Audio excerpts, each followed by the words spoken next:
प्यारे दोस्तों, guidance talk में आपका स्वागत है। आज हमारी वार्ता एक टीचर मेरे दोस्त अमित प्रताप सिंह से है, जो यहाँ अलीगढ़ में एक गवर्नमेंट टीचर हैं। मैं खुद भी बाय प्रोफेशन गवर्नमेंट टीचर हूँ। तो आज का वीडियो ऐसे बच्चों के लिए या उन दोस्तों के लिए है जो टीचिंग प्रोफेशन में जाना चाहते हैं। ऐसे बहुत सारे लोग हैं, बहुत सारे स्टूडेंट हैं जो चाहते हैं कि वो टीचर बने, और चूंकि टीचर भविष्य निर्माता और राष्ट्र निर्माता होता है, तो टीचिंग प्रोफेशन बहुत अच्छा है। तो ऐसे लोग, ऐसे दोस्त जो टीचिंग प्रोफेशन को ऑप्ट करना चाहते हैं, तो आज का वीडियो उनके लिए बहुत खास हो सकता है।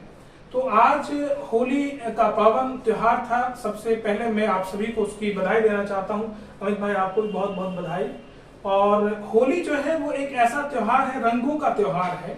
आपने देखा होगा, अगर आप पढ़ें 10th क्लास में एक चैप्टर का प्रिज्म उसमें पढ़ाया जाता है, तो प्रिज्म से जब हम श्वेत प्रकाश को गुजारते हैं तो उसमें 7 रंग वो प्रस्फुटित हो जाते हैं। तो 7 रंग उसमें दिख रहे हैं, जबकि मैं समझता हूं कि जितने भी रंग हैं वो सारे श्वेत प्रकाश में ही मौजूद हैं। तो जो होली का जो त्योहार है वो इस तरीके का त्योहार है कि इसमें सारे रंग मिलकर एक हो जाएं। तो ये एक ऐसा संदेश और ऐसा उद्देश्य इस त्योहार का रहता है कि ये धर्म, समुदाय, समाज, जात पात, उन सब को मिलाकर एक समाज तैयार हो, ये इस पावन त्योहार का उद्देश्य रहता है। दूसरा, अमित भाई, आज मुकद्दस रमजान का महीना चल रहा है, और ये एक बहुत अच्छा और सुखद मेरे लिए अनुभव है कि आज होली और रमजान इफ्तार हमने आज अमित भाई के यहाँ किया है। तो होली मिलन और इफ्तार पार्टी दोनों एक साथ हो गई। बहुत अच्छा लगा वास्तव में। जी। तो अमित भाई, रमजान भी असल में इस तरीके का महीना है कि उसमें हमारा पूरा बॉडी का रिफ्रेशमेंट हो जाता है। बहुत सारे साइंटिफिक, आप तो मेडिकल से जुड़े रहे हैं पहले, तो ये रमजान जो है इस तरीके का एक मंथ है कि इसमें पूरी बॉडी हमारी हील हो जाती है और एक तरीके से रिफ्रेशमेंट हमारी बॉडी को मिल जाता है। उपवास के दोनों ही एस्पेक्ट हैं, स्पिरिचुअल एस्पेक्ट भी है जी जी, और साथ ही साथ उसका फिजिकल एस्पेक्ट भी है कि बॉडी हमारी जो है पूरी तरह हील होती है जी, डिटॉक्सिफाई होती है, और साथ ही साथ में मेंटल हीलिंग भी होती है। मेंटली हीलिंग भी होती है। हाँ, यानी कि बॉडी का हम कनेक्टेड रहते हैं अपनी, जिसकी भी हम प्रार्थना करते हैं उससे कनेक्टेड रहते हैं उपवास के टाइम में। हाँ, बहुत ही अच्छा है उपवास करना जी, और बहुत खुशी की बात है। रमजान के समय अब हम और आप मिल रहे हैं, होली का भी पावन पर्व है हमारा, तो सब हर्षोल्लास के साथ इस त्योहार को मना रहे हैं। हाँ बिल्कुल, और ये मेरे लिए बड़ी अच्छी खुशकिस्मती का मौका है कि हमें आज ऐसा मौका मिला। तो अमित भाई, हम जैसा हमने पहले शुरुआत में अपने ऑडियंस को बताया कि भाई हम जो है आज गाइडेंस टॉक टीचर से रिलेटेड बात करने जा रहे हैं। तो एक बच्चा अगर कोई टीचिंग प्रोफेशन में जाना चाहता है तो उसके लिए किस तरीके से सुझाव है, आपकी क्या राय है, या आप बताइए थोड़ा सा। जी सही है। जैसे कि आप पहले से गाइडेंस कॉर्नर नाम से एक चैनल चला रहे हैं, और उसमें बहुत सारी जानकारी अपने स्टूडेंट्स के लिए दे रखी है। आफ्टर 10th के बाद में गवर्नमेंट जॉब प्राप्त करने के लिए, आफ्टर 12th के बाद में, और वास्तव में आपने उसमें डिटेल जानकारी दी है। हाँ, ये चैनल बहुत अप्रिशिएट किया गया, काफी लोगों ने व्यू किया, उसको देखा है। और बीच में कुछ बीच में आप नहीं, उसमें कुछ वीडियो जो आप लोगों का दोबारा उस पर काम जारी है आपका। बड़ी प्रसन्नता है, काफी लोगों के व्यू आ रहे थे कि ये दोबारा आपके फ्रेंड, हम भी मुझे शेयर करते थे उसकी वीडियोस को, तो काफी लोग हमारे जानने वाले रिलेटिव वगैरह बड़ा अप्रिशिएट करते कि जानकारी पूरी मिल रही है एक वीडियो के माध्यम से किसी भी पूरे कोर्स के बारे में। बहुत बढ़िया बात थी। तो हम भी सही बात यही कहेंगे, आप गाइडेंस कॉर्नर को दोबारा से हर जितने भी आपको नॉलेज है गवर्नमेंट जॉब की, बहुत से युवा आप देखो बहुत लंबी दौड़ नहीं कर पाते पढ़ाई में, एजुकेशन में, वो चाहते हैं आफ्टर 12th आफ्टर ग्रेजुएशन उन्हें जॉब मिल जाती है सेटल। तो इस तरह की आप जो उसमें टॉपिक्स निकाल के इस तरह की जॉब को सर्च करके आप जो उसमें कंटेंट देते हैं, वास्तव में काबिल तारीफ है।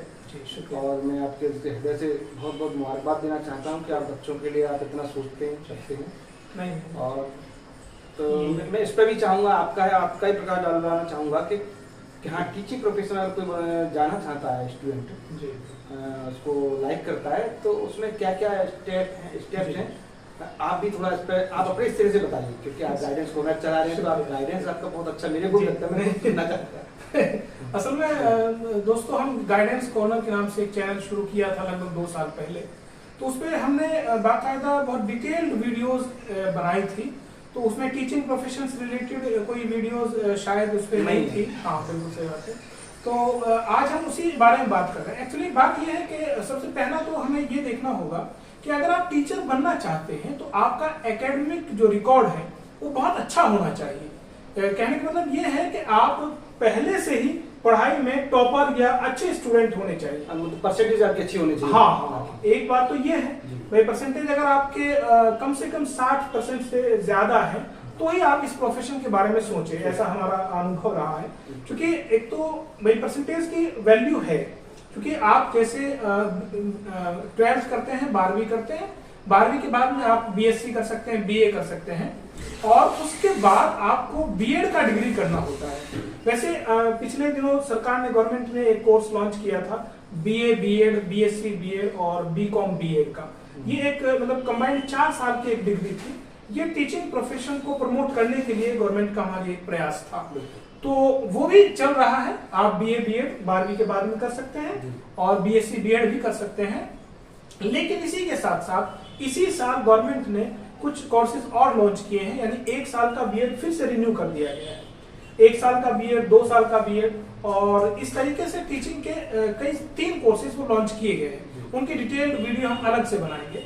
तो आप बीएड कर सकते हैं। उसके बाद में सीटेट यानी सेंट्रल टीचर एलिजिबिलिटी टेस्ट होता है, केंद्र सरकार जिसे आयोजित कराती है, वो आप क्वालिफाई करेंगे। और स्टेट के अलग अलग टेट होते हैं, हर स्टेट का अलग अलग होता है। जैसा अगर आप यूपी से हैं तो यूपी टेट आपको क्वालिफाई करना होगा। उसके बाद में एक्चुअली टीचिंग प्रोफेशन को, टीचिंग की जॉब को गवर्नमेंट ने काफी मतलब मुश्किल तो मैं नहीं कहूंगा, कॉम्पिटिटिव ज्यादा बना दिया है। तो उसमें चूंकि आप देख रहे हैं भाई, हमारे दिनों से बहुत ज्यादा कॉम्पिटिटिव हो भी गया है भाई। हम और आप जब सिलेक्ट हुए थे तब टेट था सिर्फ, और टेट के बाद में एकेडमिक मेरिट थी, हम लोग सिलेक्ट हो गए थे। लेकिन अब ये है टेट अगर आप क्वालिफाई करते हैं उसके बाद में एक सुपर टेट बढ़ तो सुपर टेट ऑलरेडी एक टेस्ट ही समझिएगा। तो फिर सुपर टेट जब होगा तो उसके मार्क्स कंसीडर किए जाएंगे। मतलब 50% लगभग सुपर टेट का उसमें रोल रहेगा, और बाकी आपका जो एकेडमिक है यानी आपकी जो परसेंटेज है उसकी फिर मेरिट बनेगी, और फिर मेरिट के हिसाब से आपको सेलेक्ट किया जाएगा। तो ये एक प्राथमिक में प्राइमरी टीचर के लिए जो हमने अभी बताया है, ये प्राइमरी टीचर के लिए ऑप्शन है कि आप टेट क्वालिफाई कीजिए, सुपर टेट क्वालिफाई कीजिए, उसके बाद आपका सिलेक्शन हो जाएगा, चयन हो जाएगा आपके मेरिट के आधार पर। एक तो ये प्राथमिक टीचर के लिए है। अगर आप टीजीटी करना चाहते हैं तो टीजीटी होता है ट्रेंड ग्रेजुएट टीचर, यानी कि जो 6 to 10 छठी से 10वीं क्लास तक के जो टीचर होते हैं, हम और आप भी उसी में आते हैं, तो वो टीजीटी ग्रेड कहलाता है। तो उसमें क्या है कि हमारे प्रदेश में, खासतौर से मैं यूपी की अगर बात करूं तो यहाँ कॉलेज कई तरह के हैं। एक तो कुछ कॉलेज गवर्नमेंट हो गए, जीआईसी गवर्नमेंट इंटर कॉलेज है। दूसरे होते हैं मैनेजमेंट के कॉलेज, जैसे हमारे चरथावर में जय हिंद इंटर कॉलेज है, और बहुत सारे मैनेजमेंट के प्रबंधकीय कॉलेज होते हैं। और तीसरे प्राइवेट कॉलेज होते हैं, यानी जो बिल्कुल सिर्फ मान्यता प्राप्त है सरकार से, उन्हें कोई फंडिंग गवर्नमेंट नहीं करती है। तो जो 2 कॉलेज हमने पहले बताए हैं, जीआईसी गवर्नमेंट इंटर कॉलेज, और आपके जो एडेड कॉलेज है प्रबंधकीय व्यवस्था के तहत जो कॉलेज चल रहे हैं, उनमें जो आयोग है उससे सिलेक्शन किया जाता है। उसका बाकायदा आपको टेस्ट देना होगा, और इंटरव्यू होता था पहले, अब इंटरव्यू खत्म कर दिया इस गवर्नमेंट ने, ये बहुत अच्छा कदम है।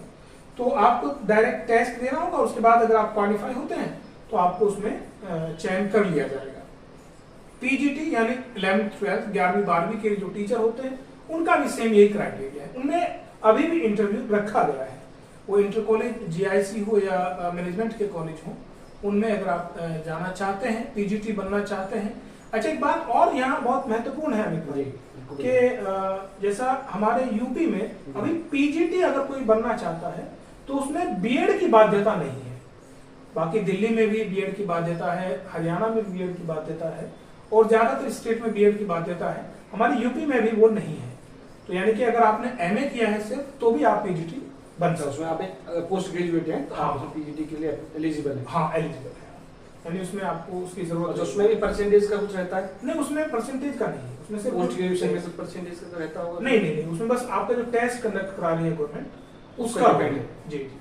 अच्छा, जैसे पिछले दिनों हमारी उत्तर प्रदेश सरकार ने बहुत अच्छा कदम उठाया कि इसने जितने भी ये चयन के आयोग अलग अलग थे पहले, हायर एजुकेशन का अलग था और सेकेंडरी एजुकेशन का अलग था, सीनियर सेकेंडरी का अलग था, तो उन सब का एक इन्होंने शिक्षा सेवा चयन आयोग बना दिया है। तो वो अच्छा कदम है, उससे पारदर्शिता आएगी और जो सिलेक्शन है वो आसानी से हर साल होता रहेगा। तो इस तरीके से आप टीजीटी पीजीटी तक जा सकते हैं। और हायर एजुकेशन यानी यूनिवर्सिटी में अगर आप जाना चाहते हैं, डिग्री कॉलेज में जाना चाहते हैं, तो उसके लिए हम अलग से एक वीडियो बनाएंगे। और अमित भाई, इस तरीके से हम टीचिंग प्रोफेशन बहुत अच्छा, सही भाई, आपने अच्छे से बहुत अच्छे डिफाइन किया, बताया जी। और मुझे लगता है हमारे दर्शक भी समझ पाएंगे इसको, जो भी टीचिंग की तरफ जा रहे हैं कुछ कोरिलेट करेंगे, इसको समझेंगे, समझ में भी आ रहा है मुझे लग रहा है जी। एक बार मैं चाहूंगा कुछ सारी चीजें जो भी आपने बताई पॉइंट आउट करके समराइज कर दीजिए, तो थोड़ा हमारे दर्शकों को थोड़ा और अच्छा लगे। असल में पहला ये है कि अगर प्राइमरी में टीचर बनना चाहते हैं तो उसके लिए आप बीए बीएससी करें, बीएड करें, उसके बाद सीटेट या यूपी टेट निकालें, उसके बाद सुपर टेट निकालें, उसके बाद आप अगर मेरिट आपकी सही है, मेरिट का विशेष ध्यान रखना, हाँ मेरिट का विशेष ध्यान रखना होगा, क्योंकि बहुत से बच्चे असल में बीएड के पिछले दिनों बाढ़ सी आ गई, बीएड सब लोग बीएड कर रहे हैं, तो उसका ये हुआ जिनकी एकेडमिक नहीं, मेरे कई दोस्त ऐसे जानकार हैं जिनका एकेडमिक सही नहीं था, मतलब थोड़ा सा तो फॉर्म भरना, फी देना, वही सिलेक्शन नहीं हो पाया उनका। तो इसमें मेरिट का आपको खास ध्यान रखना है। अगर आप 65, मैं समझता हूँ आजकल जैसा परसेंटेज ज्यादा आ रही है, तो 70% अगर आपके नंबर हैं 10वीं में और 12वीं में भी लगभग इतने ही है, 60-70 के बीच में, तो आप इस बारे में सोच सकते हैं। और उसके बाद में अगर आप टीजीटी बनना चाहते हैं तो वही टेस्ट है उसका, और पीजीटी का भी टेस्ट ही है। तो इस तरीके से आप टीचिंग प्रोफेशन में जा सकते हैं। अगर इसकी और ये जानकारी आपको ठीक लगी हो तो इसे दूर तक पहुंचाइए, यानी जो ज़रूरतमंद लोग हैं उन तक शेयर कीजिए। और बहुत बहुत शुक्रिया। जय हिंद। Thank you.